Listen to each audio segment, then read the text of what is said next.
우리 오늘 나눌 성경 말씀 읽도록 하겠습니다. 마태복음 13장 31절과 32절 말씀, 그리고 사실 주변에 안 나와 있지만 사도행전 말씀을 잠시 읽도록 하겠습니다. 마태복음 13장 31절과 32절 같이 읽습니다. 시작. 또 비유를 들어 이르시되 천국은 마치 사람이 자기 밭에 갖다 심은 겨자씨 하나 같으니 모든 씨보다 작은 것이로되 자란 후에는 풀보다 커서 나무가 되매 공중의 새들이 와서 그 가지에 깃들이느니라. 아멘. 그리고 한 군데 더 사도행전 1장 6절부터 8절까지 같이 읽습니다. 시작. 그들이 모였을 때에 예수께 여쭈어 이르되 주께서 이스라엘 나라를 회복하심이 이때니까 하니 이르시되 때와 시기는 아버지께서 자기의 권한에 두셨으니 너희의 할 바 아니요 오직 성령이 너희에게 임하시면 너희가 권능을 받고 예루살렘과 온 유대와 사마리아와 땅끝까지 이르러 내 증인이 되리라 하시니라. 아멘. 제가 사는 동네에 굉장히 최근에 새로 지은 YMCA 건물이 있습니다. 한 10년 전에 어떤 분이 돌아가시면서 자기의 전 재산을 다 도네이션을 해가지고 그 동네에 아주 크고 현대식으로 된 YMCA 건물을 지었습니다. 굉장히 넓은 대지에다가 가에는 숲이 있고 잔디가 있고, 그런데 굉장히 크게 그렇게 잘 지어서 새로 짓는 그때부터 막 사람들이 몰려오더니 불과 한 4, 5년 만에 정축을 했습니다. 그래서 있던 건물을 더 늘려가지고 그렇게 사람들을 더 수용할 수 있는 공간을 만들고, 또 바깥에다가 이 야외 수영장을 만들고 거기다가 무슨 미끄럼틀 같은 그런 놀이시설도 만들고 굉장히 시설을 확장을 했습니다. 근데 그렇게 정축을 하고 나서도 얼마나 사람들이 많이 오고 복잡한지 제 생각에는 아마 한 불과 몇 년 후에는 어차피 땅이 넓으니까 또 다른 건물을 지어야 하지 않겠나 싶을 정도로 사람들이 몰려오는 그런 YMCA 건물입니다. 거기에 제가 운동을 하기 위해서 가서 이제 걸으면서 어느 날 제 머릿속에 떠오른 한 생각이 있습니다. 어떤 생각이냐 하면, 교회가 이런 건물을 하나 가지고 있으면 얼마나 좋을까. 이렇게 넓은 대지에 아주 현대식의 큰 예배당을 짓고 거기에 친교실과 체육관과 무슨 선교관과 아이들 교육할 수 있는 그런 교육관과, 그리고 정말 그 숲이 있는 그 주변에다가 벤치를 만들고 그렇게 해서 공원처럼 아늑하게 그렇게 만들어 놓으면 얼마나 좋을까. 아마 그러면 천국 같은 교회가 될 것이다. 그런 생각이 마음속에 들었습니다. 그러면서 동시에 제 마음속에 든 또 한 가지 생각이 있었습니다. 오늘날 교회가 과연 건물이 없고 시설이 없어서 부흥하지 못하는 것인가? 오늘날 교회가 정말 이런 현대식의 그런 최신식 건물과 어떤 아늑한 공간이 없어서 해야 할 것을 하지 못하고 있는가? 교회의 근본적인 문제가 이렇게 좋은 건물과 시설과 제도와 프로그램이 없다는 것인가? 그래서 교회가 해야 할 일들을 하지 못하고, 그래서 교회가 세상에 미쳐야 할 그 영향을 미치지 못하고 있는 것인가? 그런 생각이 들었습니다. 그렇게 크고 웅장한 건물들이 비워져 가고 있고, 그 건물들이, 그렇게 좋은 건물들이 술집과 댄스 파티장으로 팔려나가는 그 유럽의 교회들은 건물과 시설과 재정이 부족해서 결국 그렇게 문을 닫게 된 것일까?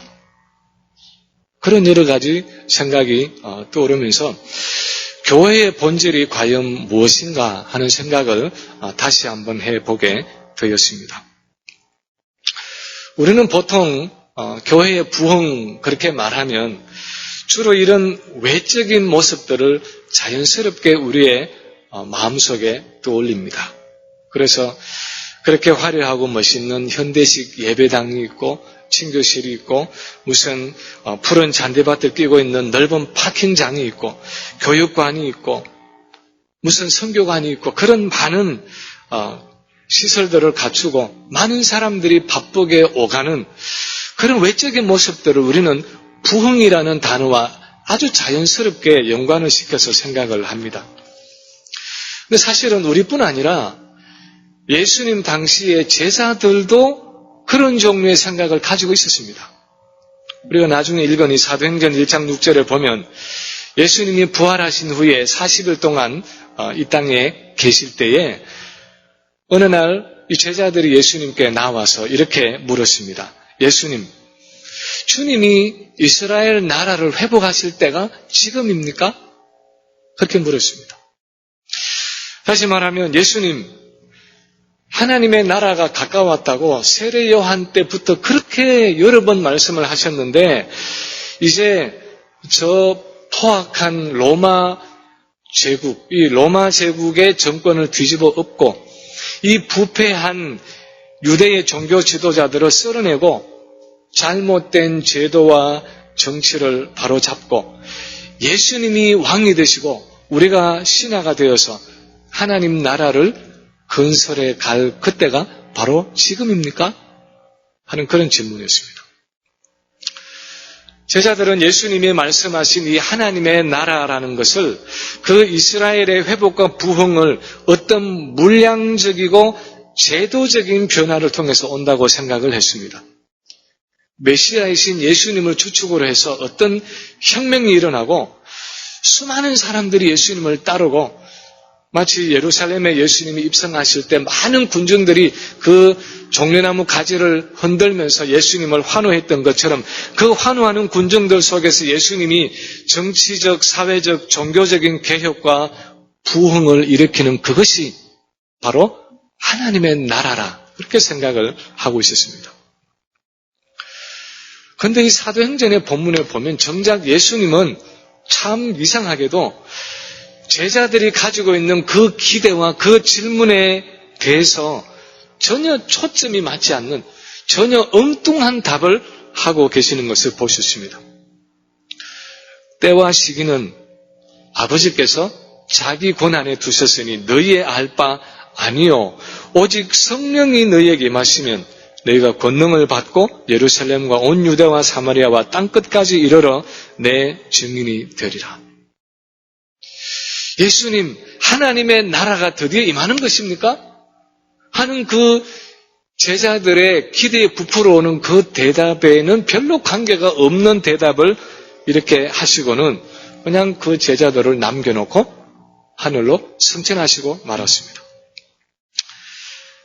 땅에 남아서 떠나가신 그 예수님을, 하늘로 올라가신 그 예수님을 바라보고 있는 그 제자들은 이 예수님의 말씀에 아마도 기가 막혔을 것입니다. 너무 황당하다 하는 생각이 들었을 것입니다. 예수님은 예루살렘과 온 유대와 사마리아와 땅끝까지 이르러서 온 세계와 열방에 너희가 내 증인이 될 것이다. 그렇게 말씀을 하셨는데 제자들은 어이가 없었을 것입니다. 아니 예수님, 이 적은 숫자를 가지고요? 우리같이 무식하고 못 배운 어부들이 뭘 할 수 있다고요?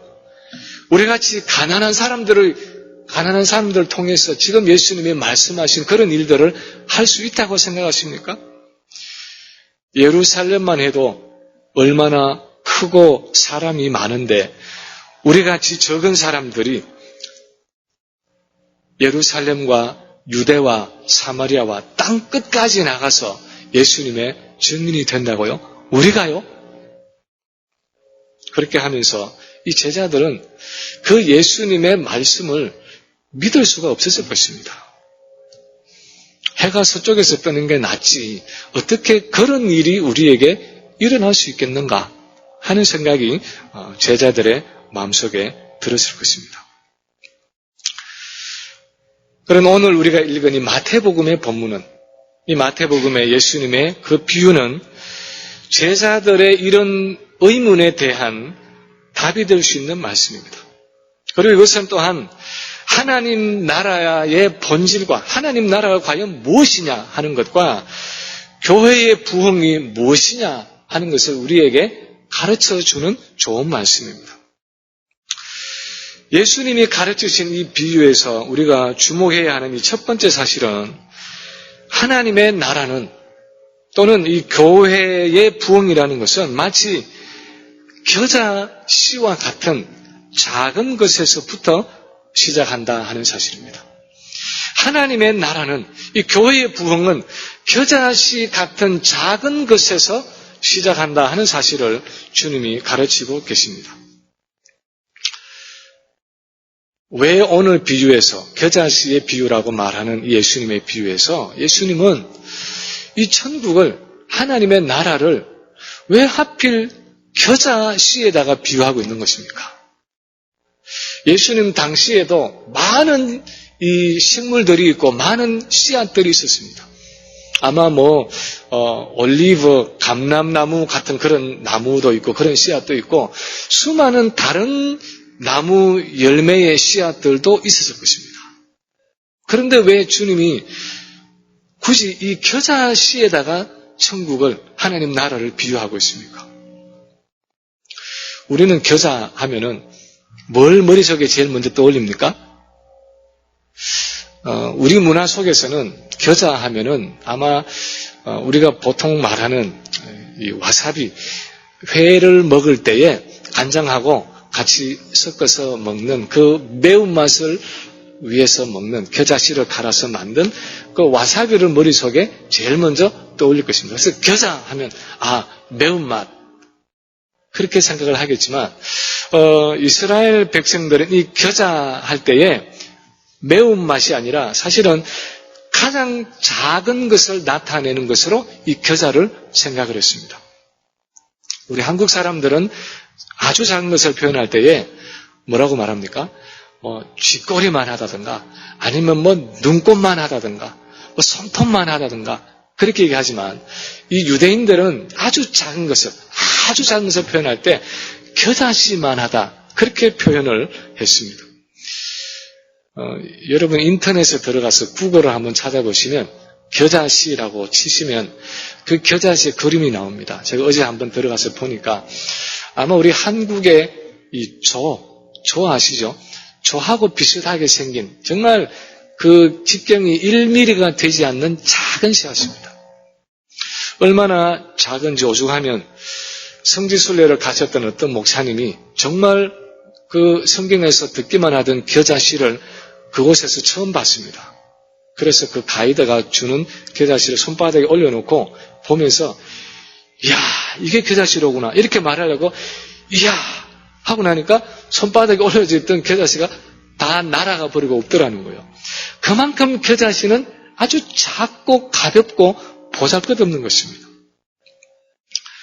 예수님도 아주 작은 믿음을 표현할 때에 너희에게 겨자씨 한 알만한 믿음이 있으면 그렇게 말씀을 하시고 오늘 본문에도 보면 마태복음 본문에도 보면 이 씨는 모든 씨보다 작은 것이로되 그렇게 하면서 이 겨자씨가 작고 보잘것없다는 것을 강조하고 있습니다.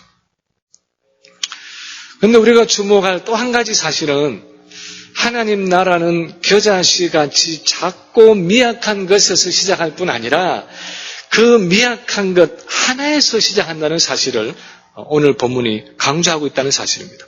본문에 보면은 마치 사람이 자기 밭에 갖다 심은 겨자씨 한 알과 같으니 그렇습니다. 자기 밭에 갖다 심은 겨자씨들과 같으니라고 복수 쓰는 것이 아니라 겨자씨 한 알과 같으니라고 기록하고 있습니다. 원어에도 물론이고 영어 성경에도 보면 a grain of mustard seed 한 알갱이의 겨자씨, 한 토르의 겨자씨라고 하면서 이 씨앗이 가지고 있는 그 단수성 하나라는 사실을 특별히 강조하고 있습니다. 물론 심을 때는 여러 개의 씨앗을 아마 한꺼번에 이렇게 심었겠지만 적어도 본문에서 강조하고자 하는 것은 그 여러 개의 씨앗이 같이 들어갔을지 모르지만 그 중에 한 씨앗을 바라보면서 지금 예수님이 말씀을 하고 계시는 것입니다. 하나님의 나라는 이토록 작은 겨자씨와 같은데 그것도 뭐 한 말의 겨자씨라든지 한 되의 겨자씨라든지 한 홉의 겨자씨가 아니라 한 알갱이의 겨자씨와 같다. 그렇게 말씀하고 계십니다. 사실 성경에서는 하나의 중요성에 대해서 많이 말씀을 하고 계십니다. 한 마리의 잃어버린 양을 강조하고 있을 때가 있고요. 잃어버린 하나의 드라크마를 주님이 말씀하셨습니다. 지극히 작은 한 소자에 대해서 말씀을 하고 계시고 땅에 떨어져 죽어지는 한 알의 밀알에 대해서 말씀을 하고 있습니다. 하나를 중요하게 여기는 성경의 그 모티브, 성경의 강조점이 있습니다. 이 겨자씨의 비유에서도 중요한 것은 하나님 나라의 부흥은 그렇게 작은 겨자씨와 같은데 그 작은 겨자씨 한 알과 같은 지극히 작은 하나에서부터 시작한다는 것입니다. 그런데 동시에 오늘 이 비유에서 우리가 관찰해야 하는 또 한 가지 사실은 이렇게 작은 겨자씨 한 알이 가지고 있는 거대한 생명력입니다. 거대한 잠재력입니다. 본문 32절을 보면 이는 모든 씨보다 작은 것이로되 자란 후에는 풀보다 커서 나무가 되매 공중의 새들이 와서 그 가지에 깃들이느니라. 그렇게 말씀하고 있습니다. 모든 씨보다 작은 것이지만 자란 후에는 풀보다 커서 무엇이 된다고요? 나무처럼 된다는 것입니다. 사실은요, 여러분이 백과사전을 찾아보시면 이 겨자라는 것은 나무가 아니라 풀입니다. 화초입니다. 우리가 보통 나무라고 말할 때는 1년, 2년 이렇게 자라가면서 이 나이테를 걸어가면서 계속해서 성장해가는 죽지 않고 자라가는 그것이 나무의 일반적인 그런 개념입니다. 그런데 사실 이 풀이라는 것은 그 수명이 1년뿐입니다. 봄에 싹이 터서 그렇게 줄기가 자라고 꽃이 피고 열매가 맺히지만 가을이 되고 겨울이 되면 사실은 그 가지가 말라져서 죽어지고 새해는 또 새로운 이 싹이 돋아오르는 그런 1년생 화초가 풀입니다. 그런데 이 1년을 살다가 죽는 풀 종류 중에서는 겨자만큼 크게 자라는 식물이 없다는 것입니다. 실제로 이스라엘에 살다가 오신 분들의 얘기를 들어보면 이스라엘에서 보통 길에서 이 겨자를 흔히 볼 수 있는데 보통 그 크기가 한 사람의 키 정도 되는 것이 보통 겨자의 크기라고 그래요. 그런데 그 겨자 중에서 많이 자라는 것은 한 3, 4m. 그러니까 사람의 키의 한 2배 정도가 될 정도로 그렇게 크게 자라는 것이 겨자라는 것입니다. 화초로서, 1년생 화초로서 그렇게 자란다는 것이죠. 그래서 그 겨자가 이제 마르면은, 거기에 새들이 와서 그렇게 깃들 만큼 크고 단단하게 자란다는 것입니다. 그래서 이 작은 겨자씨 하나를 가지고 있는 그런 거대한 생명력과 잠재력을 본문에서 주님이 말씀하시면서 그런데 오늘 우리 본문에서 정말 곰곰이 생각해 보아야 하는 이 마지막 한 가지 사실은 이 겨자씨를 자기 밭에다가 갖다 심는 그 사람의 모습입니다. 본문에 보면 천국은 마치 사람이 자기 밭에 갖다 심은 겨자씨 하나가 같으니 그렇게 기록하고 있습니다. 이 겨자씨는 그냥 바람이 불어서 바람에 날려서 우연히 땅에 떨어져서 그렇게 자란다는 것이 아니었습니다. 어쩌다가 무슨 사람의 옷에 묻어서 농기구에 묻어서 땅에 떨어져서 자란다는 말이 아니었습니다. 그것이 아니라 어떤 사람에 의해서 의도적으로 목적을 가지고 자기 밭에 자기 정원에 심어졌다고 말하고 있습니다. 겨자를 심을 때에 고를 타서 거기다가 씨를 뿌렸는지 아니면 무슨 호박씨를 심든지 그렇게 구덩이를 파서 거기다가 씨앗을 묻었는지 알 수 없지만 우리가 상상해 볼 수 있는 것은 그렇게 작은 겨자씨 몇 알을 손에 쥐고 그 땅에다가 묻는 그 사람의 마음입니다. 그 사람의 손끝에 있던 몇 알의 겨자씨는 지금 현재의 모습으로는 너무나 작고 보잘것없어 보입니다. 그러나 이 사람이 땅을 파고 그 몇 알의 보잘것없는 겨자씨를 땅속에 심는 이유는 그 마음속에 가지고 있는 생각은 이것을 이 땅에 지금 심지만 그러나 몇 개월이 되지 않아서 여기서 씨앗이 자라고 줄기가 나와서 꽃이 피고 열매가 맺는데 그 키가 정말 새들이 와서 깃들 정도로 그렇게 거대하게 자라는 그 겨자 나무를 염두에 두고 그 비전을 바라보고 그 꿈을 가지고 이 씨앗을 심는다는 것입니다. 그래서 사람의 키의 2~3배가 되는 거대한 나무처럼 자라서 공중의 새들이 깃들 안식처가 되는 그 완성의 날을 바라보면서 이 한 알의 겨자씨를 믿음으로 심는다는 것입니다. 사실은 그것이 바로 오늘 비유를 말씀하시는 이 예수님의 마음이었습니다. 이것이 바로 성령이 너희에게 임하시며 너희가 권능을 받고 예루살렘과 온 유대와 사마리아와 땅끝까지 이르러서 내 증인이 되리라고 말씀하신 그 예수님의 마음속에 품고 있는 비전이었습니다. 인간적으로 보면 너무나 보잘것없는 적은 숫자의 제자들의 모습이었습니다. 그 당시 그렇게 많은 사람들 중에서 12명의 제자에 불과했습니다. 그것도 정말 똑똑하고 잘난 사람들이 아니라 갈릴리라는 가난한 그 변방 동네의 무식한 어부들이었습니다. 그 당시에 바리새인들이나 서기관들이나 배운 사람들도 많았는데 이 사람들은 학식이 있는 것도 아니었습니다. 무슨 사두개인들처럼 그렇게 사회적인 지위가 있는 것도 아니었습니다. 무슨 줄이 있어서 로마 정부를 등에 업고 어떤 정치적인 영향력을 행사할 수 있는 사람들도 아니었습니다. 예수님께 나온 어떤 부자 청년처럼 집에다가 재물을 쌓아놓고 있는 사람도 아니었습니다. 인간적으로 보면 정말 뭐 하나 내어놓을 것이 없는 하찮은 인물들로 그렇게 보였습니다.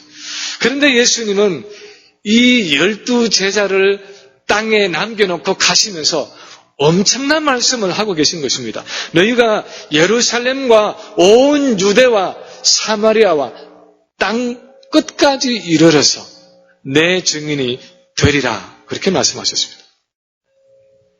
어쩌면 내 증인이 될 수도 있다. 아마 그렇게 될런지도 모르겠다. 그렇게 희미한 말씀을 하신 것이 아니라 내 증인이 되리라. You shall be my witnesses. 아주 분명하고 확실한 말로 그들의 장래에 대해서 말씀하셨습니다. 왜 그렇습니까? 예수님이 도대체 뭘 믿고 그렇게 엄청난 말씀을 하시는 것입니까? 그들에게 뭐가 있다고, 뭐가 보인다고, 무슨 잠재력이 있다고 그런 엄청난 말씀과 사명을 주시는 것입니까? 오직 성령이 너희에게 임하시면 하는 그 말씀에서 보듯이 이제 머지않아서 그 제자들에게 임할 성령의 임재를 주님이 바라보셨기 때문입니다. 그 한 사람 한 사람 위에 정말 불의 해같이 갈라지는 그런 불꽃처럼 임하실 그 오순절의 성령을 통해서 제자들이 소유하게 될 그 복음의 생명력을 믿었기 때문이었습니다. 그래서 겉으로 보기에는 하늘의 겨자씨 같이 작고 보잘것없어 보이지만 그 12를 통해서 하나님의 나라가 거대한 나무처럼 커져서 열방의 수많은 민족들이 복음을 듣고 하나님 앞에 나와서 구원을 얻게 되는 날이 오리라는 그 비전이 예수님께 있었기 때문이었습니다. 그들이 가진 복음을 통해서 사람들의 삶과 인격이 새로워지고 가정이 새로워지고 직장이 새로워지고 사회가 새로워지고 나라가 새로워지고 온 인류가 새로워지는 그 하나님의 나라가 이 땅에 이루어지리라는 그 확신이 예수님의 마음속에 있었다는 것입니다. 그것이 예수님의 마음이고 그것이 예수님의 믿음이고 비전이었습니다. 그래서 제자들이 예수님께 묻는 예수님, 언제 하나님의 나라가 임하겠습니까?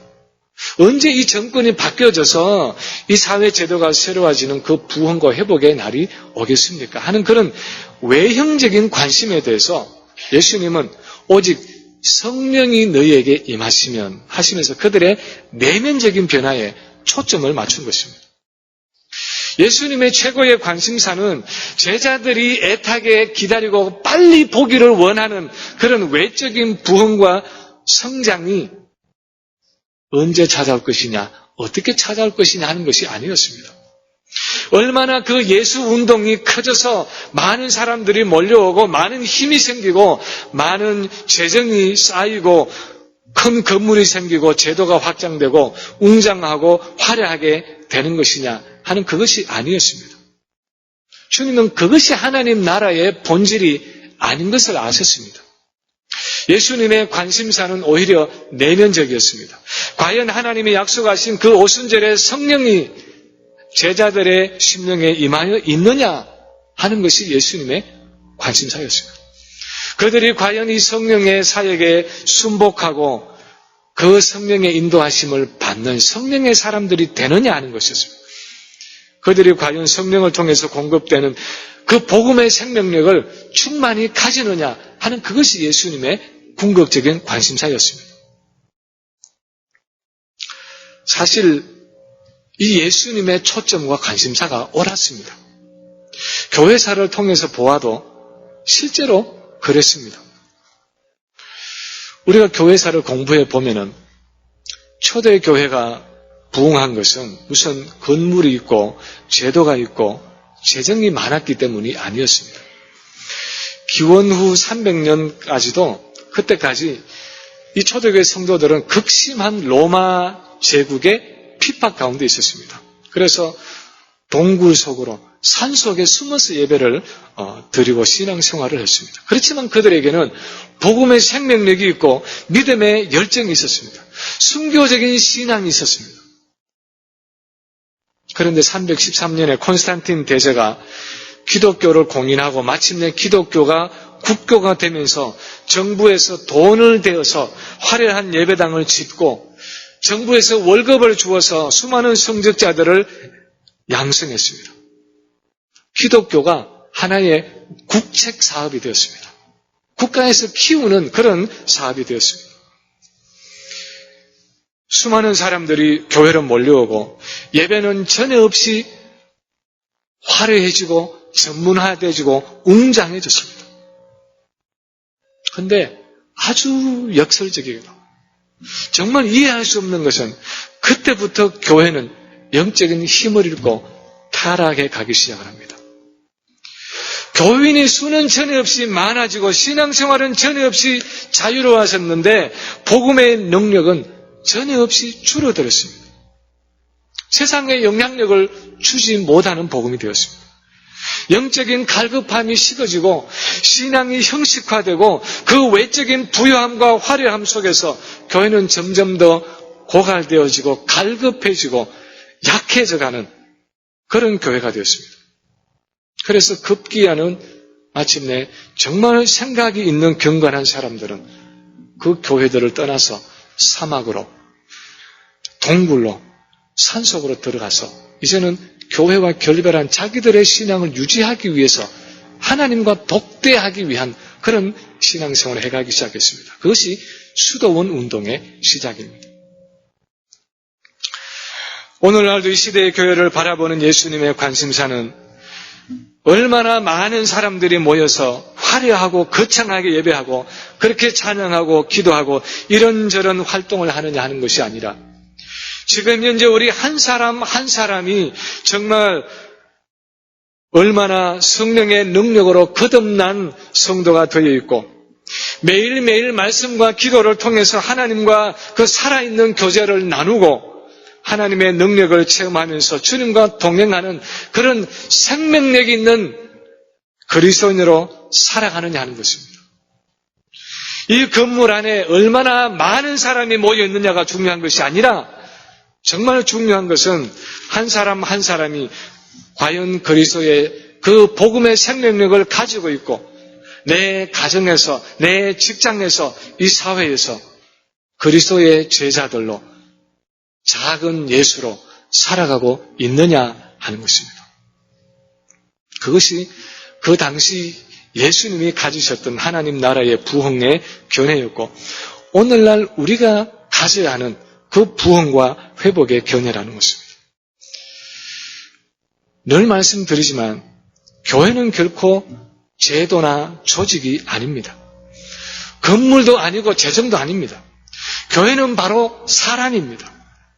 복음의 생명력을 소유하고 있는 분들이 한 사람 한 사람이 바로 교회입니다. 그래서 교회의 부흥이라는 것은 바로 사람의 부흥이고 교회를 세운다는 것은 사람을 세우는 일입니다. 그것도 한 사람 한 사람을 그리스도의 사람으로 예수님을 닮은 사람으로 세우는 그 일이 교회를 세우는 일입니다. 우리는 한 사람이라고 보잘것없이 여길 때가 있습니다. 몇 사람이 모여 있다고 우습게 볼 때가 있습니다. 그러나 성경은 절대로 그렇게 말하지 않습니다. 성경은 어느 한 곳에서도 많은 숫자의 사람들이 더 많은 영향력을 미치고 더 큰 군대가 전쟁에서 승리한다는 개념이 없습니다. 오히려 성경은 그 반대를 가르칩니다. 예를 들어서 기드온은 3만 2천 명의 그 이스라엘 군대를 모집해서 13만 5천이 되는 미디안 연합군을 대적하려고 나갔습니다. 그 숫자도 모자란다고 생각했습니다. 3만 5천을 데리고 어떻게 13만 5천을 대적하겠습니까?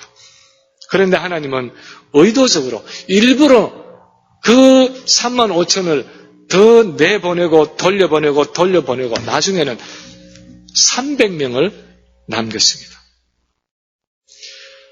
300명을 데리고 13만 5천 명을 치는 그 일을 맡기셨습니다. 하나님은 사람의 숫자와 인간적인 자원을 의지하는 것을 극도로 싫어하셨습니다. 그래서 기드온에게 말씀하십니다.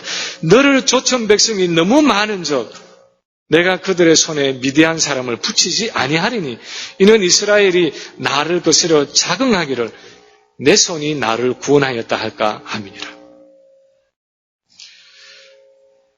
그것이 사람이든 재물이든 성경은 거듭 일반적으로 세상이 가지고 있는 물량주의를 배격하고 있습니다. 왜냐하면 거기에는 하나님이 역사하실 수 있는 여지가 없기 때문입니다. 인간의 자만이 들어올 수 있기 때문입니다. 사람이 많아서 자원이 많아서 내가 했다 하는 그것이 거기에 들어올 수 있기 때문입니다. 오늘 주님이 제자들에게 하시는 말씀도 그것입니다.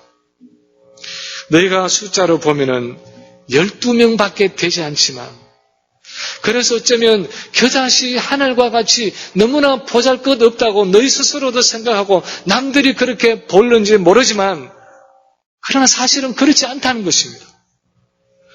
복음의 생명력이 있는 너희는 성령의 임재가 있는 너희는 이제 거대한 나무처럼 자라서 수많은 사람들이 복음의 안식을 얻는 무한한 영적인 잠재력을 가진 사람들이라는 것입니다. 너희가 믿음으로 성령의 역사에 순복하기만 하면 내가 그렇게 만들고 내가 그렇게 사용하겠다는 것입니다. 주님이 그렇게 손수 성령을 통해서 역사하셔서 그들을 붙드셔서 땅끝까지 그리스도의 정리되는 그 일에 그들을 사용하시겠다는 것입니다. 이제 말씀을 마칩니다. 주님이 오늘 본문을 통해서 우리에게 주기를 원하시는 교훈은 우리 각자에게 이렇게 겨자씨 하늘과 같은 복음의 생명력이 있다는 사실입니다. 진정한 부흥을 원한다면 무슨 건물이나 재정이나 제도나 프로그램을 보지 말고 바로 사람을 보라는 것입니다. 그것도 사람이 얼마나 많으냐, 숫자가 얼마나 되느냐를 보라는 것이 아니라 숫자가 몇이든 그 한 사람 한 사람을 보라는 것입니다. 그리고 그 한 사람 한 사람을 볼 때에 얼마나 돈이 많고 사회적인 지위가 있느냐, 얼마나 많이 배웠느냐 하는 그 무슨 지식이나 교육 수준을 보라는 것이 아닙니다. 그 사람 안에 있는 복음의 생명력을 보라는 것입니다. 그가 정말 예수님을 믿는 사람인가? 그가 정말 예수님을 사랑하는 사람인가? 정말 그에게 능력의 근원이 되는 그런 성령의 임재가 있는가 하는 그 사람 안에 있는 영적인 잠재력, 그 영적인 생명력을 보라는 것입니다. 그리고 그 무엇보다도 바로 내가 그 복음의 생명력이 있는, 그 복음의 생명력이 있는 그 한 사람이라는 사실을 꼭 기억하라는 것입니다. 그것을 볼 수 있으면, 그 믿음이 있으면 그 공동체의 부흥은 하나님의 때에 하나님이 그분의 방식으로 반드시 이루신다는 것입니다. 그것은 우리가 염려할 일이 아니라는 것입니다. 이렇게 주님이 찾으시는 그 한 사람, 그 복음의 생명력이 있는 한 사람이 되어서 주님의 손에 붙잡혀서 쓰임받는, 사용함 받는 저와 여러분이 될 수 있기를 주님의 이름으로